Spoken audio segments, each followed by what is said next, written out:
What's going on, folks? Jeff Grant with GPS Realty here with another market update for you.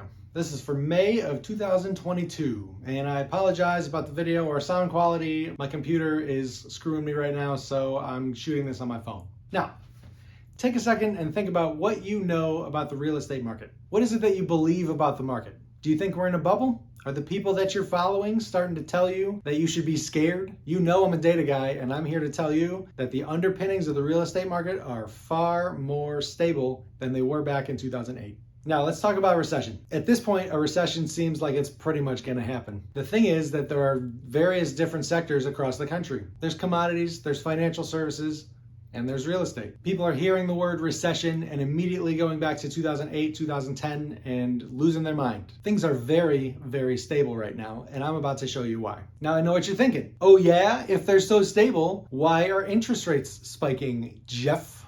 So just for reference, back in January, interest rates were reported by Freddie Mac at 3.1%. As of this morning, they're at roughly 5.8%, which for a $700,000 house represents a monthly increase of about $800. You should check out my video on the 600 rule, by the way, if you want to forecast what your monthly payment is. If you haven't bought a house yet, they were conservative back when I shot that video, but because of the interest rate hike, they are pretty much spot on right now. The thing is, what are the people who go out and buy houses that have a 6% interest rate going to do? The first thing they're going to do when interest rates fall back down is go out and refinance to a 3.5% or 4% loan. High interest rates right now are transitory and they're not going to last. This is one reason I keep telling you to get into the market as soon as you can. Buy a piece of real estate as soon as you can. And the reason is because even though right now has high interest rates, you can go back and refinance when the time comes that they get cheaper. And if you own a house right now, inflation is the same as appreciation, and it's only working in your favor. You don't care what interest rates are right now because you locked your rate back when you bought your house. There's a couple things that we look at to monitor the health of the real estate industry,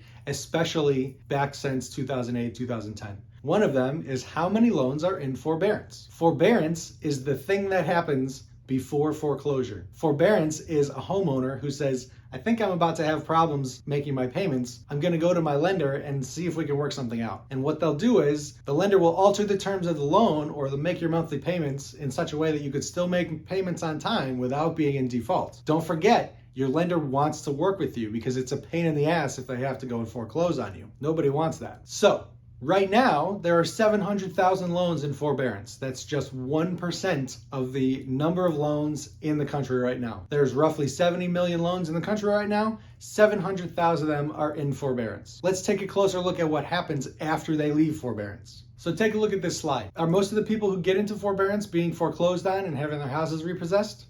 Nope. In the green shaded area, you'll see that 37% of them have made their payments in full and are back to being cool with their lender. 45% of them have entered a repayment plan and they're working with their lender to get things done. 18.5% of those people are still in trouble. So let's talk about in real numbers, what does that look like? Now remember, of the loans in forbearance, let's say there's 20% of them who are in trouble. We're talking about 20% of the 1%, 0.2% of loans are in trouble. That's roughly 140,000 loans out of 70 million different loans. So let's put that in perspective. Last year in 2021, the United States sold almost 7 million homes, which comes out to roughly 583,000 per month. If all 140,000 of these people who are having trouble getting through forbearance lost their homes and all of those homes hit the market right at the same time, it would take less than a week for the market in this country to resell them all. You've heard me talk about how 42% of the houses in this country don't even have a mortgage, which means their only obligation is to pay their property taxes. But let's focus on the people who do have a mortgage. What's the health of that market look like? So, as a basic rule of thumb, you can expect it to cost between 6 and 10% to sell your home. And that's realtor fees, lender fees, title fees, the whole bit. Front to back, roughly 6 to 10%. Only 4% of people in this country have less than 10% equity in their house. That means 96% of the people in this country will make money when they go to sell their house. And that was the biggest problem with the whole thing that happened in 2008. A lot of people threw their house on the market all at the same time, but a lot of them were underwater when they did it because they had over leveraged themselves by buying boats and TVs and other stupid shit. All right, take a look at this slide.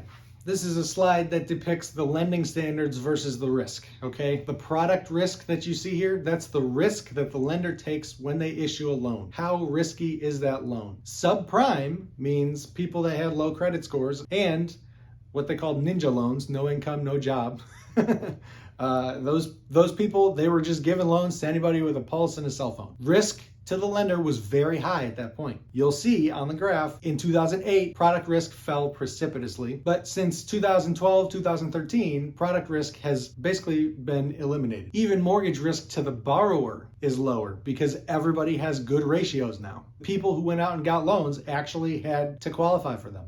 Okay, so what does all this mean? Basically, it means that if you bought your house in the last decade and a half, you're being rewarded for doing the right thing. You've kept your ratios low, you haven't over-leveraged yourself, and you're being rewarded with appreciation. Your house is now worth more than it was. The bottom line is that the upcoming recession is going to affect a lot of different areas, but for once, the people in the United States have done the right thing, and we are very, very stable and relatively insulated as a result of it. That's all I've got for you today. Until next time, we'll talk to you soon. Thanks for watching.